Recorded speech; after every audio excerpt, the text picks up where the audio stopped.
Shalom, bien-aimés dans le Seigneur.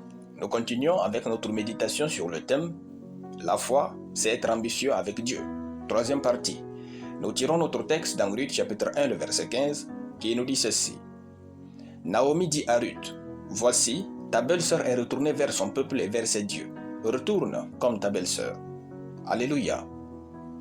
Le manque d'ambition vous fera perdre les plus grandes bénédictions qui soient. Il y a certaines bénédictions qui ne vous sont pas réservées a priori, mais si vous êtes ambitieux, vous allez les goûter.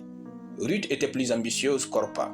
En effet, pour Orpa, le mariage était une finalité, tout ce qu'elle rêvait de mieux. Quand elles devinrent toutes deux veuves avec Ruth, Orpa n'a jamais eu d'autres ambitions. Orpa n'avait pas l'ambition de sortir de son pays Moab un jour et d'être heureuse. Orpa n'avait pas l'ambition qu'elle pouvait se remarier loin de chez elle et s'épanouir.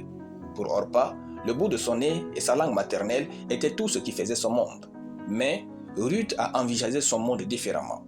Ruth s'était dite, « Même si mon premier mariage n'a pas marché, je ne vais pas m'arrêter. Je vais sortir de ma zone connue vers l'inconnu. Je vais aller vers un nouveau Dieu, vers un peuple nouvel et un nouvel horizon. Je vais changer d'activité. » Ruth était si résolue dans ses ambitions qu'elle a dit à sa belle-mère Naomi, « Ne me presse pas de te laisser, de retourner loin de toi. Où tu iras, j'irai. Où tu demeureras, je demeurerai. Ton peuple sera mon peuple et ton Dieu sera mon Dieu. Où tu mourras, je mourrai et j'y serai enterré.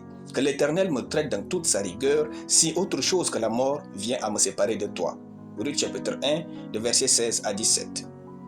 Quand on a des ambitions, on n'arrête pas sa vie sur les lieux de la douleur et de la souffrance. Quand on a de grandes ambitions, on ne se contente pas des passés médiocres et douloureux. Quand on a de grandes ambitions, on ne reste pas là où on a toujours été. Quand on a des ambitions, on ne s'habille pas comme on s'est toujours habillé. Quand on a des ambitions, on a une disposition naturelle à croire qu'il y a le meilleur pour nous avec Dieu. La foi, c'est avoir des ambitions illimitées dans son cœur avec Dieu. Ruth, qui n'était pas juive, pour avoir eu des ambitions grandes dans sa vie, elle est devenue l'ancêtre de Jésus. Matthieu chapitre 1, le verset 5 à 6. L'ambition, quand nous l'avons en nous, Dieu trouve son plaisir à nous donner ce que nous ne méritons pas, car nous avons placé en lui une confiance grande et excellente. Alléluia. Nous allons prier. Mon Père, je te rends grâce pour ta parole. Je déclare que je me porte vers de grandes choses au nom de Jésus. Amen.